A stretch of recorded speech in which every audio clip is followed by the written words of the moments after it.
गोस्वामी जी महाराज पूर्व प्रसंग में वर्णन किए श्री रघुनाथ जी श्री कागभूषुंडी जी को हमेशा के लिए काल से अभय कर दिए।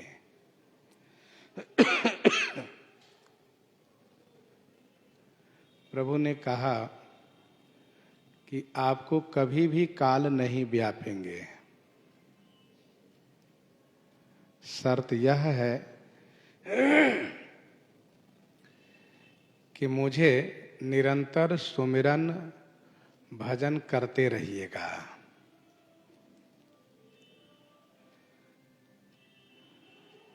जो कोई निरंतर सुमिरन भजन करते रहेंगे उन्हें काल नहीं व्यापेगा।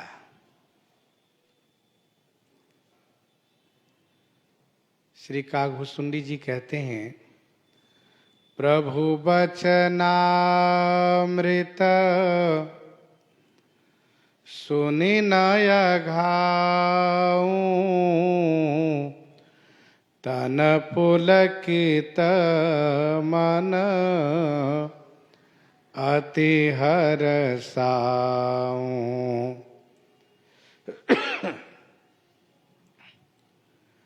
प्रभु बचनामृत सुनि न अघाऊं, तन पुलकित मन अति हरसाऊं।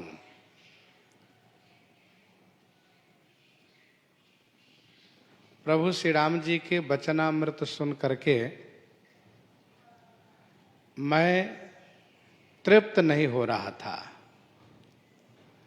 मैं अघा नहीं रहा था। तन पुलकित मन अति हरसाऊं,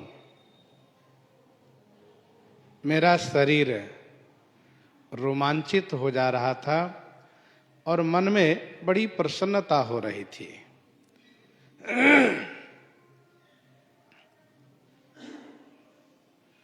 अमृत में दो गुण हैं, स्वाद और तोष। अमृत पान करने के बाद कहीं और कोई स्वाद नहीं मिलता और फिर तोष हो जाता है। तोष माने संतोष।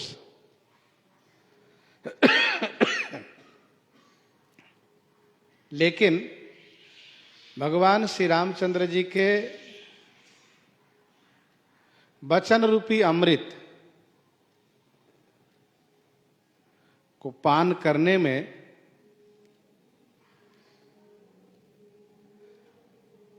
तृप्ति नहीं होती है, संतोष नहीं होता है। जहां तक स्वाद की बात रही तो वह स्वाद भी अकथनीय है, लेकिन बड़ी बात यह है कि उसमें संतोष नहीं होता है।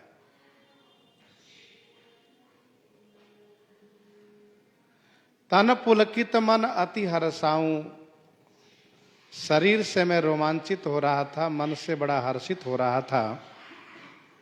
सो सुख जानई मन रुकाना, सो सुख जानई मन रुकाना, नहीं रसना पहि जाए बखाना, नहीं रसना पहि जाए बखाना।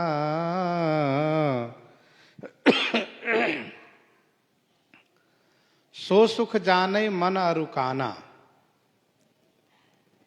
उस सुख को मेरा मन और मेरा कान ही जानता है।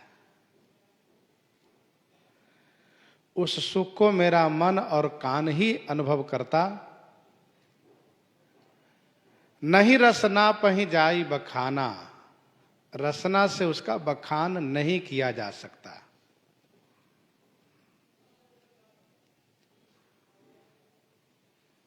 मन को आनंद प्राप्त हो रहा था और कान को सुनने को मिल रहा था।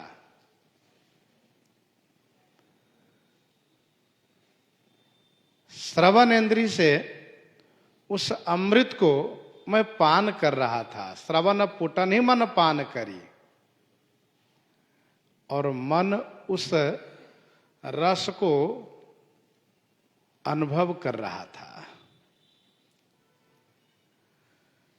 नहीं रस ना पही जाई बखाना, जिह्वा से उसका बखान नहीं किया जा सकता।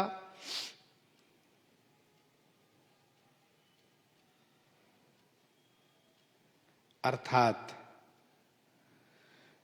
जिसको यह सुख प्राप्त हो रहा था उसके पास रसना नहीं है।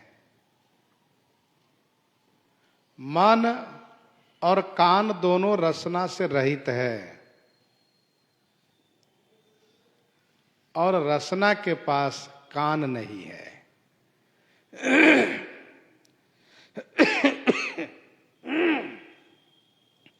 इसलिए नहीं रसना पही जाई बखाना। राम ही चितव भाई जिहि सिया, सो स्नेह सुख नहीं कथनिया। उर अनुभवति न कही सख सो, कवन प्रकार कहई कवि को। उर अनुभवति न कही सख सो, कवन प्रकार कहई कवि को।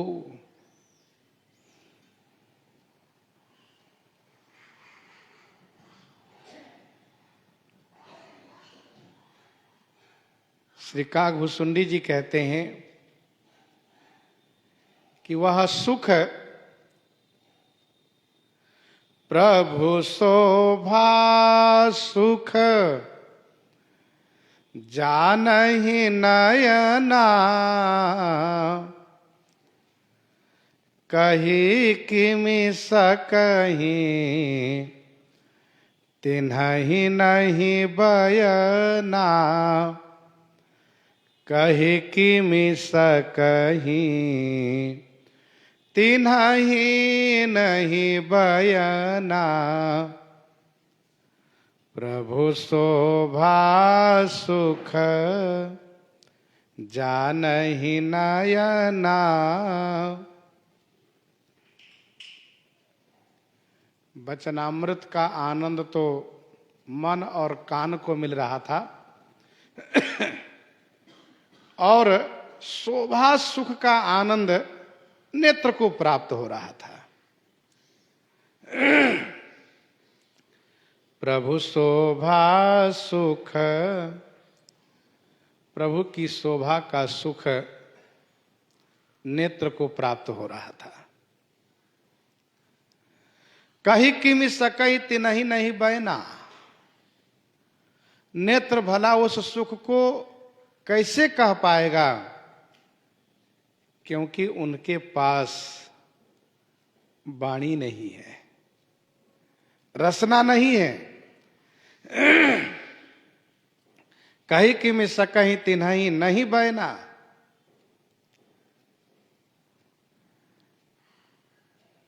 अर्थात शोभा सुख तो केवल नेत्र लूट रहा था, वचनामृत का सुख मन और कान लूट रहा था, और इन तीनों के पास रसना नहीं है। जैसे श्याम गौर किमि कहूं बखानी,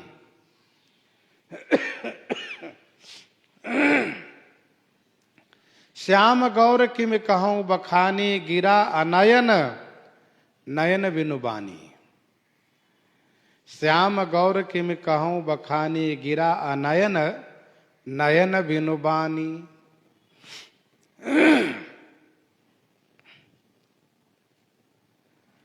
गिरा अनयन है और नयन बिना बानी के हैं। जिसको वह सुख मिल रहा है उसके पास जिह्वा हो तो वह भले कुछ कहे।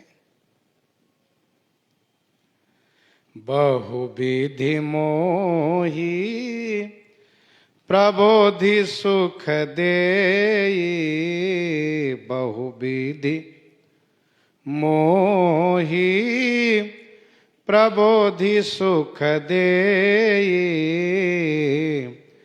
लगे करन शिशु कौतुक तेई,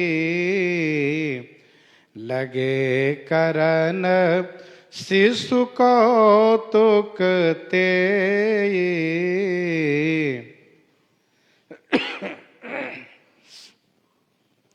बहुविधि मोहि प्रबोधि सुख देई। बहुविधि माने बहुत प्रकार से, प्रबोधि माने प्रबोधन करके, समझा करके, सुख देई माने सुख प्रदान किए, और लगे करन शिशु कौतुक तेई। तेई माने वही शिशु कौतुक करन लगे, वही शिशु कौतुक, वही शिशु क्रीड़ा करने लगे जिसको मैंने पहले वर्णन किया है। मोहिसन करहि विविध विधि क्रीड़ा,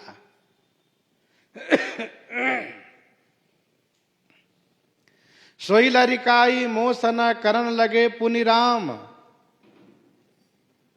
तो वही शिशु कौतुक, वही लड़कपन का चरित करने लगे।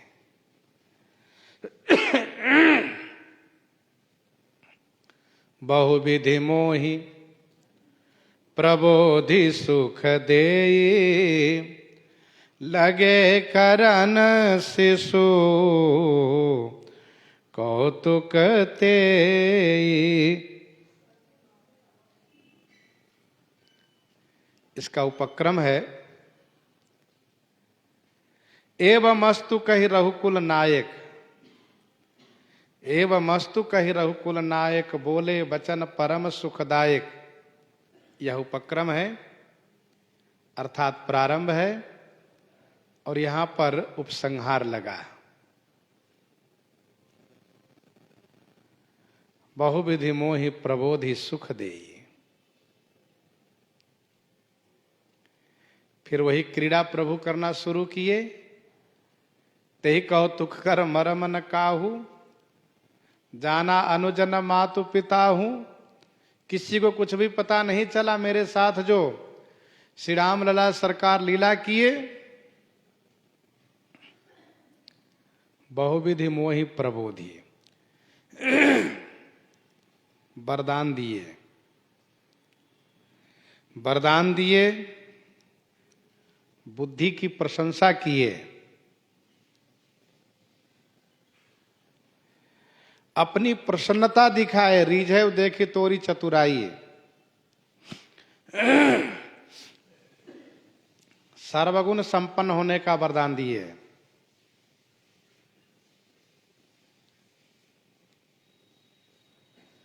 माया से रहित किए।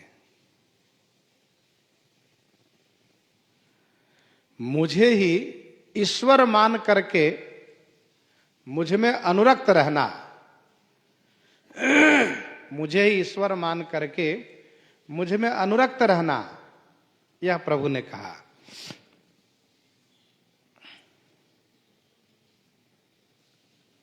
मुझे भक्त प्रिय हैं, मुझे भक्त प्रिय हैं, इस बात को हमेशा ख्याल रखना।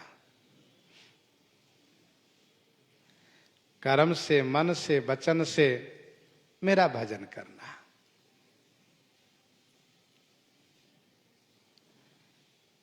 ये सब इसी के अंतर्गत है। बहुविधि मोहि प्रबोधि सुख देई।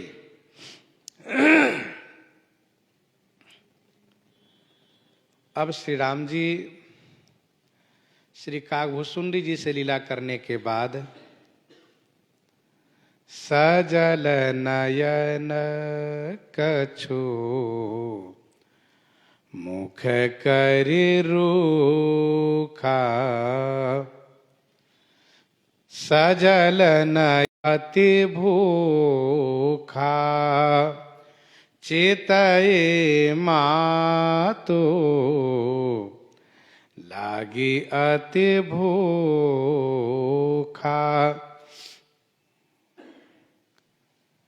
श्री राम लला सरकार नेत्र को सजल कर लिए।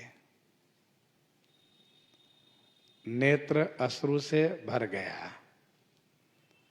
मुख कछु रूखा करी, मुख को थोड़ा रूखा कर लिए, अर्थात रोने वाली मुद्रा बना लिए। रोने जैसे दिखने लगे, लग रहा है कि अभी रो देंगे। और चितई मातु, माता श्री कौशल्या जी की ओर देखने लगे और देख करके संकेत किए कि मुझे बड़ी जोर से भूख लगी है।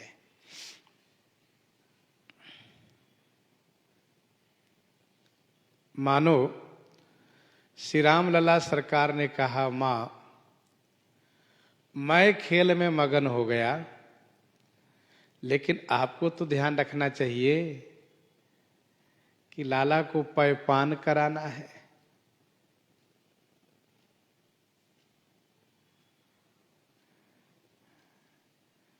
सजल नयन कछु मुख करी रूखा, चितई मातु लागी अति भूखा।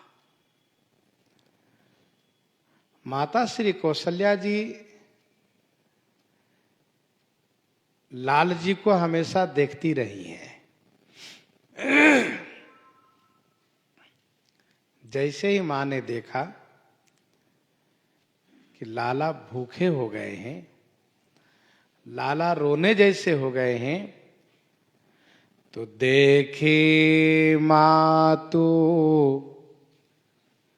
आतुर उठे धाई, कहे मृदु बचन लिए और लाई।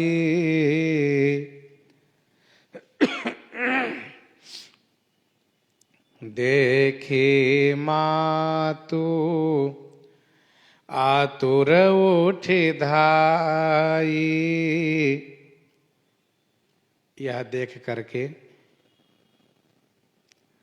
माता श्री कौशल्या जी आतुर माने बड़ी शीघ्रता से उठ करके धाई माने दौड़ी। लालजी रोवे न, इसीलिए कही मृदु बचन, कोमल वचन से दुलराती हुई और तुरंत उठा करके उरलाई लिए, हृदय से लगा लिया।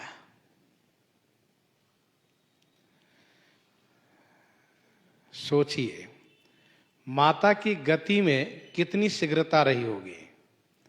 देखी मातु आतुर उठे धाई। रोने ना पावे, क्योंकि रोने की मुद्रा श्री राम जी में आ गई है। सरकार रोने की मुद्रा अपना लिए हैं।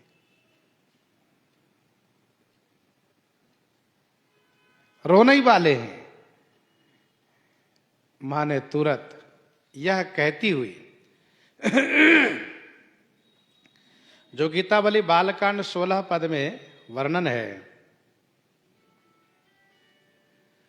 बछरु छबीलू छगन मगन मेरु कहती मल्हाई मल्हाई। मां ने कहा, मेरे लाल लाला रोना नहीं। और तुरंत उठा करके उन्होंने हृदय से लगाया। मां ने गोद राखे कराब पय पाना, रघुपति चरित ललित कर गाना। गोद राखी कराव पय पाना, रघुपति चरित ललित कर गाना। माँ गीत सुनाने लगी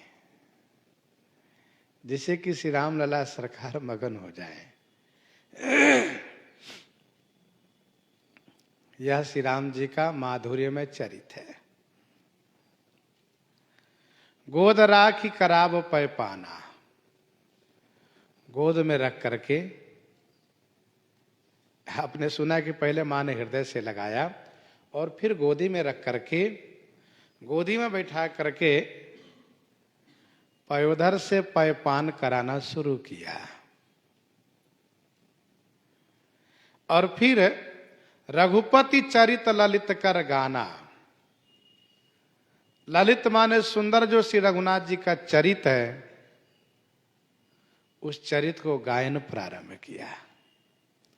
रघुपति चरित ललित कर गाना।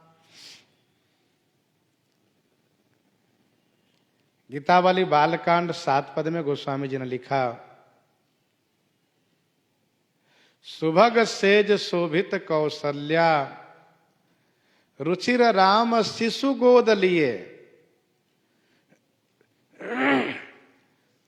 सुभग सेज शोभित कौसल्या, रुचिर राम शिशु गोद लिए।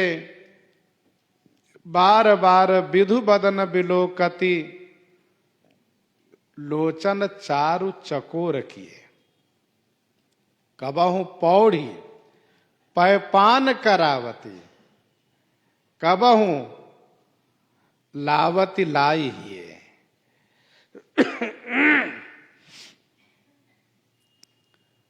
तो श्री कौशल्या माता का यह सौभाग्य है। श्री रामलला सरकार की इन पर विशेष अनुकंपा है कि मां से वात्सल्य सुख प्राप्त कर रहे हैं और मां को वात्सल्य सुख प्रदान भी कर रहे हैं। सुंदर श्री राम लला सरकार के चरित को गायन करने लगी। जेहि सुख लागी पुरारी,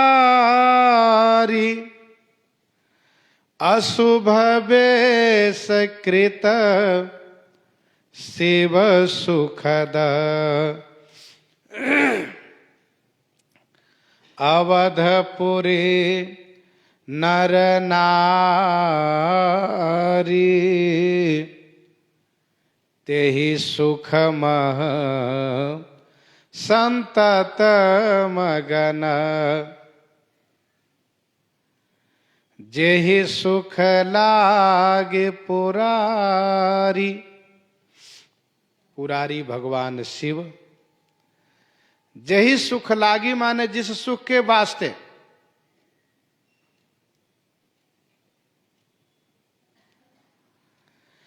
अशुभ वेश वाले पुरारी, जेहि सुख लागी सुखद शिव बेश कृत।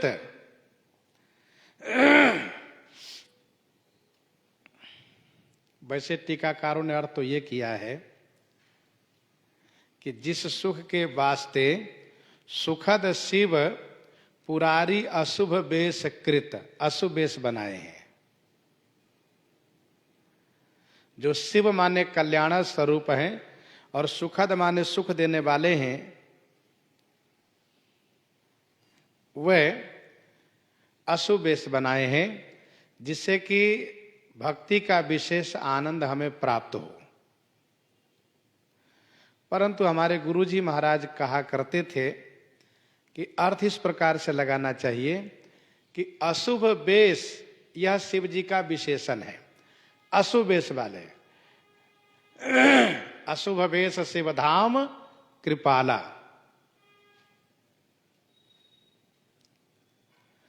जिनका अशुभ वेश है, अशुभ वेश कैसे हैं?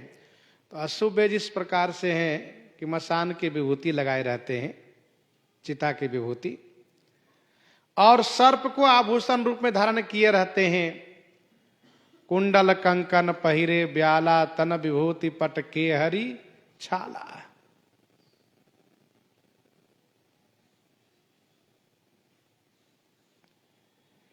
इस प्रकार से अशुभ वेश वाले हैं। ऐसे भगवान शिव जिस सुख के वास्ते, जिस सुख माने कौन सा सुख, श्री राम लला सरकार के बाल चरित के सुख के लिए, श्री राम लला सरकार के बाल क्रीड़ा दर्शन के लिए शिव माने कल्याणकारी, सुखद माने सुख देने वाला वेश बना लिए। कौन सा वेश बना लिए? तो ज्योतिषी बाबा का वेश बना लिए, ज्योतिषी बाबा का वेश बनाए। अशुभ वेश कृत शिव सुखद, अवधपुरी नर नारी तेहि सुखमह संतत मगन। श्री अयोध्यापुरी के नर नारी तेहि सुखमह माने उसी सुख में, संतत माने हमेशा मगन रहते हैं।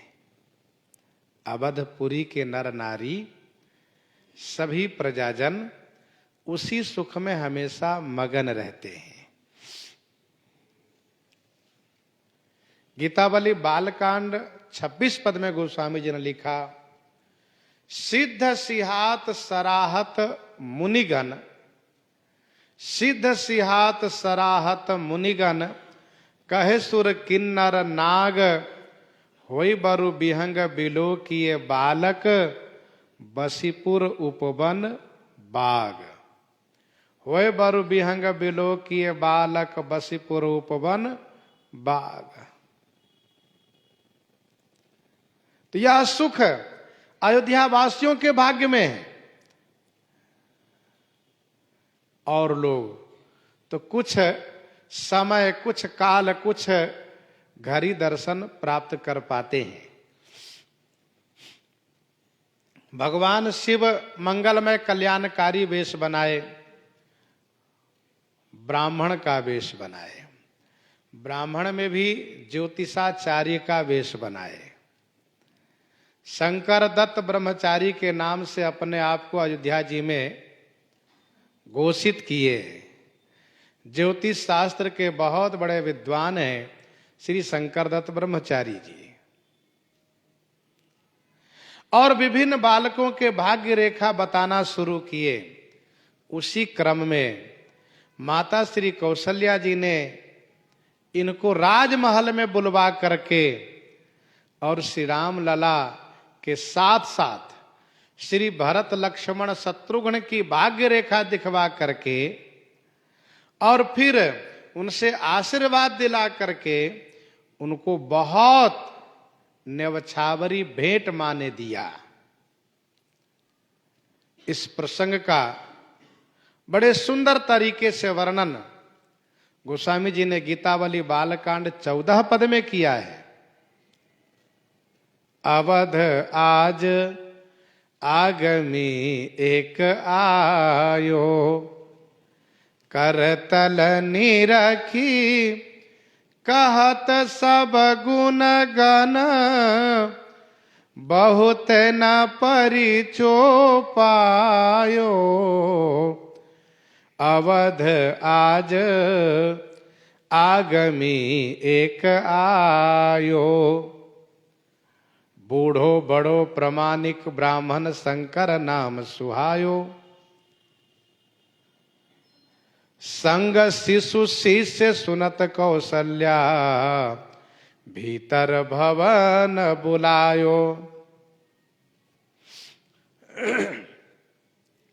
पाए पखारी पूज दियो, आसन असन बसन पहिरायो। मेले चरण चारु चार्यो, सित सुत माथे हाथ दिवायो।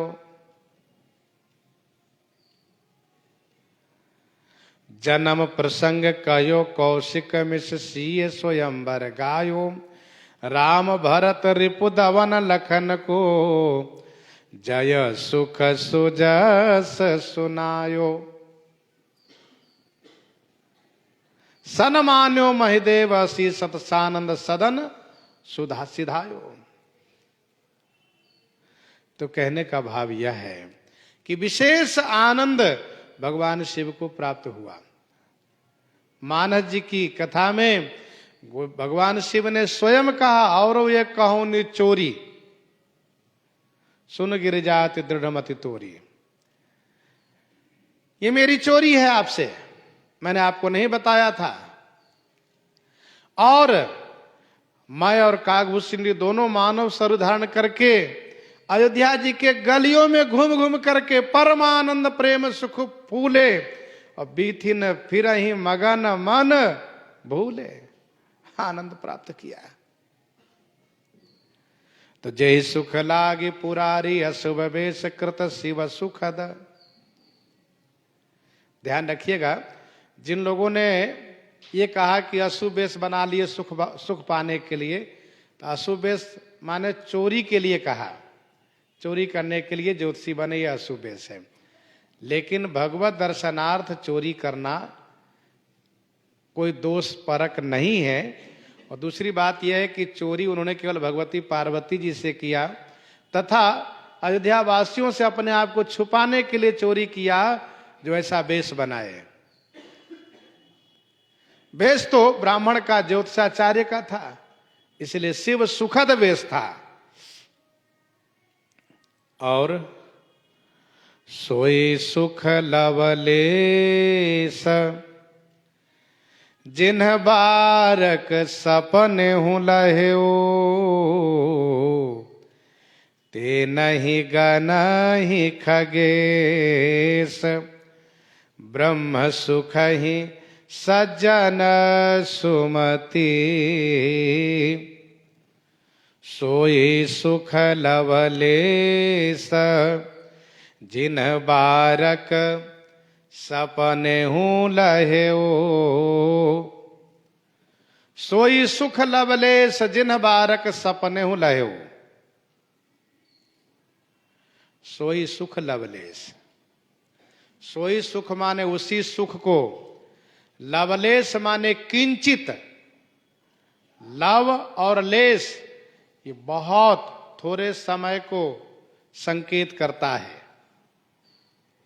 लव अर्थात निमेष का तीसरा भाग, बहुत अल्पकाल। पलक गिरने में जो समय लगता है उसको एक निमेष कहते हैं, और उसका 3 भाग कीजिए, इतना सूक्ष्म समय। लेस, लेस माने किंचित, अर्थात सोई सुख लवलेश, वही सुख का लवलेश माने किंचित, जरा सा। जिन्ह बारक सपने हूँ लह्यो, जिन्होंने बारक माने एक बार, सपने हूँ माने स्वप्न में प्राप्त किया। ते नहीं गनहि खगेश ब्रह्म सुख ही सज्जन सुमति। हे खगेश, ते सज्जन सुमति ब्रह्म सुख ही न गनहि। हे खगेश, ते माने वे सज्जन, सुमति माने बुद्धिमान, ब्रह्म सुख को कुछ नहीं गिनते। ब्रह्म सुख उनके सामने फीका पड़ जाता है। ते नहीं गनहि खगेश ब्रह्म सुख ही सज्जन सुमति।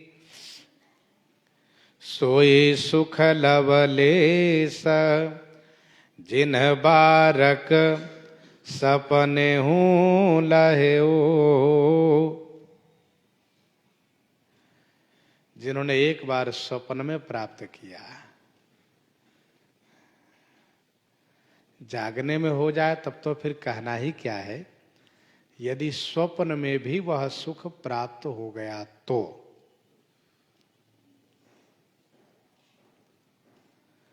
भक्ति पक्ष में स्वप्न का भी महत्व है। अजहु जासूर सपने हूँ काऊ, अजहु जासूर सपने हूँ काऊ, बसहु लखन सिय राम बटाऊ, राम धाम पथ पायहि सोई, जो पथ पाव कबहु मुनि कोई। स्वप्न में भी तो उस बाल चरित के लवलेश सुख के सामने ब्रह्मानंद फीका पड़ जाता है। इनहि बिलोकत अति अनुरागा, इनहि बिलोकत अति अनुरागा, बरबस ब्रह्म सुख ही मन त्यागा, बरबस ब्रह्म सुख ही मन त्यागा। इस सुख के सामने मन ब्रह्मानंद को जबरदस्ती छोड़ देता है, हठात छोड़ देता है। आगे कहते हैं श्री काकभूषुंडी जी, मैं पुनि अवध रहें कछु काला, देखें बाल विनोद रसाला, मैं पुनि अवध रहें कछु काला, देखें बाल विनोद रसाला,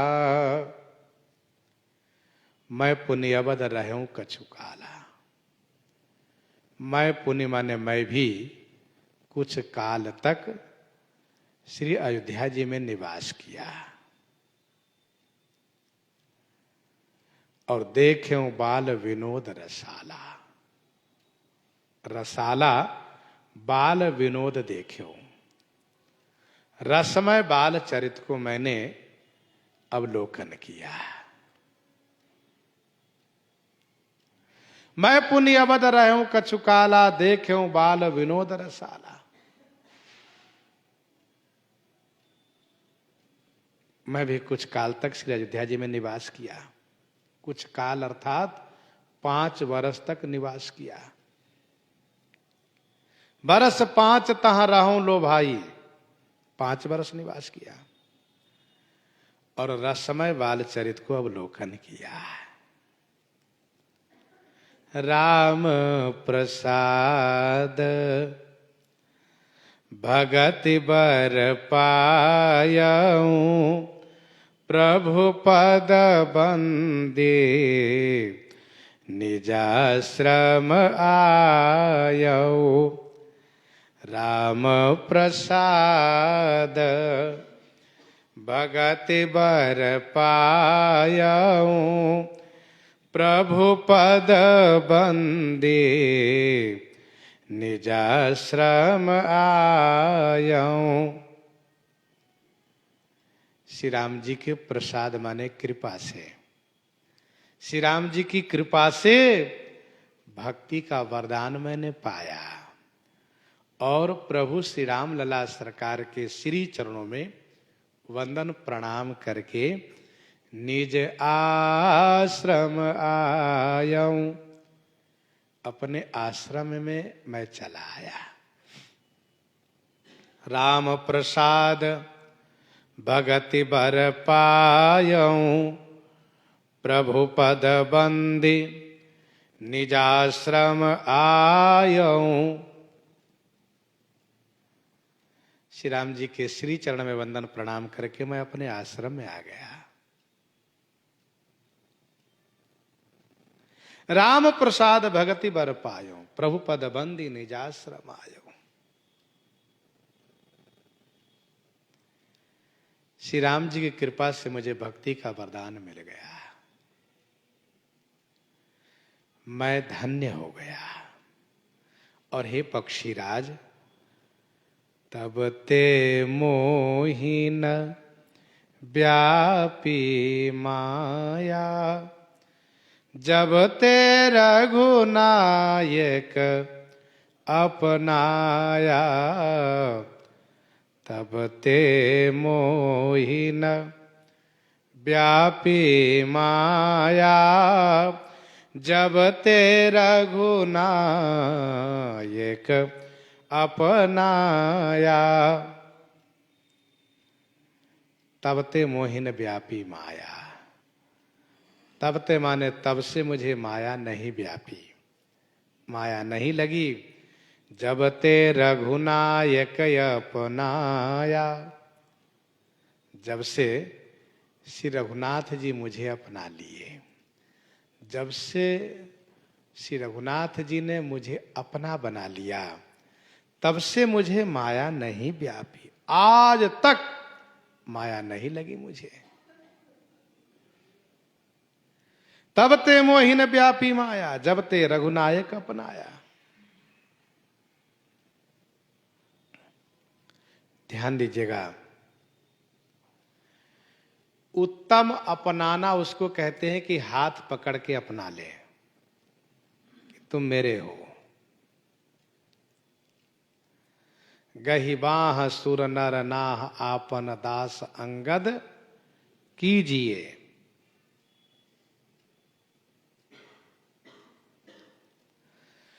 मध्यम अपनाना वह है जो वचन से कह दिए कि आप तो मेरे हो, तुम मेरे हो, ये मध्यम है। विनय पत्रिका 78 में गोस्वामी जी ने लिखा, बारक कहिए कृपालु तुलसीदास मेरो। बारक कहिए कृपालु तुलसीदास मेरो। एक बार कह दीजिए कि तुलसीदास तू मेरा है।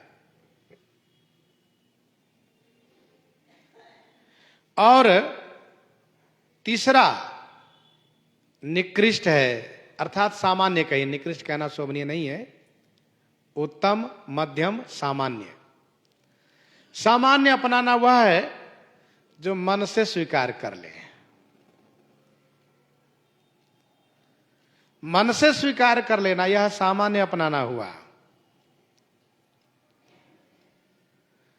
गोस्वामी श्री तुलसीदास जी ने भगवान श्री रामचंद्र जी से कहा, प्रभु मुझे मालूम है कि आप अपनी प्रतिष्ठा को देखते हुए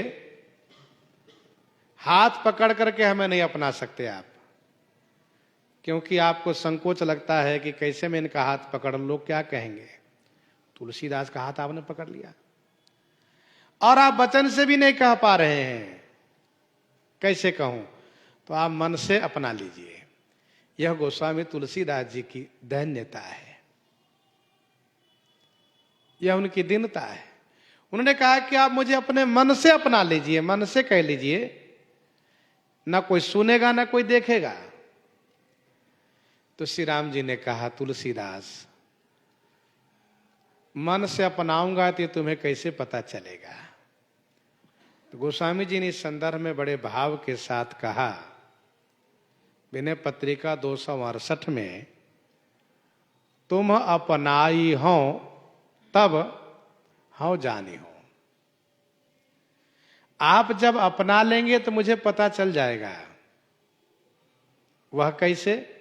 तो इस प्रकार से जो मेरा मन सांसारिक प्रपंच में विषयों में लगा रहता है, वही मन जब सहज भाव से आप में अनुरक्त रहेगा, तब मैं समझ लूंगा कि आपने मुझे मन से अपना लिया,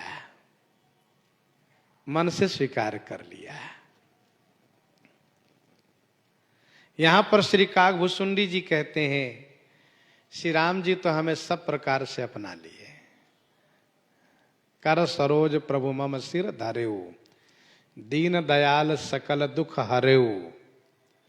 वरदान दिए, शिक्षा दिए, सिद्धांत सुनाए, काल से अभय कर दिए।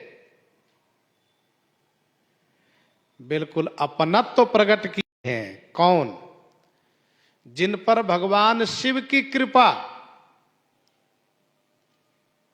पूर्व में हो चुकी है, भक्ति आपको मिलेगी, यह वरदान दे चुके हैं। लोमस जी महाराज इन पर कृपा की वर्षा कर चुके हैं।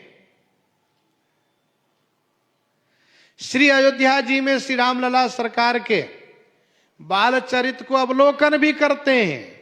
इसके बाद भी एक दिन इनको माया ने धर दबोचा, माया ने इनको अपने अधीनस्थ कर लिया। अर्थात जब तक श्री राम जी हाथ पकड़ करके सिर पर हाथ रख करके यह ना कह दें कि तुम मेरे हो और तुम्हें माया नहीं लगेगी,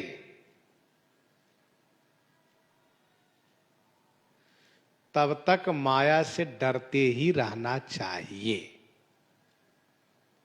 डरते रहना चाहिए। कभी मन में नहीं सोचना चाहिए कि हम निर्भय हो गए। श्री कागभूषुंडी जी को श्री राम जी ने कहा, माया संभव भ्रम सब अवन व्यापी है तो ही। अब तुम्हें माया से उत्पन्न कोई भ्रम नहीं व्यापेगा, और इसीलिए तब ते मोहिन व्यापी माया जब ते रघुनायक अपनाया। जीव पूर्ण रूप से सुरक्षित तभी होता है जब सरकार अपना कर कमल सिर पर रख करके हाथ पकड़ के अपना लेते हो। यह सब गुप्त चरित मैं गावा, हरि माया जिमि मोहि न चावा।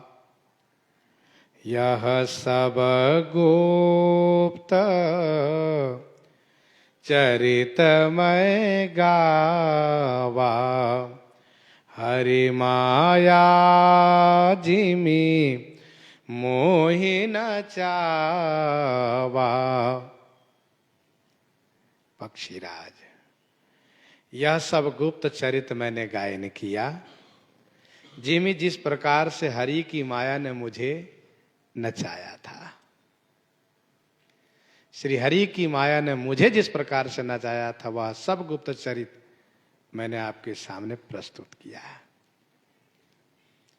आज तक ऐसे कोई श्रोता नहीं मिले जिनसे मैं कहता, आप मिले तो आपसे मैं कुछ छुपा नहीं सकता, इसीलिए मैंने सब आपसे गायन किया। ताते कछु नहीं तुम्हें दुरावो, कुछ नहीं छुपाता हूं, परम रहस्य मनोहर गावो।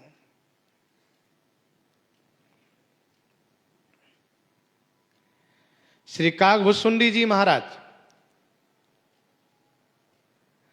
यह सब सुनाने के बाद एक जो वक्ता का नियम है कि तमाम उदाहरण देने के बाद फिर अपना अनुभव भी सुनाना चाहिए। तो श्री कागभूषुंडी जी अपना अनुभव सुनाने जा रहे हैं। प्रसंग को आज हम आप यहीं पर हृदयांगम करते हैं। आइए श्रवण करते हैं श्री भक्तमाल जी से।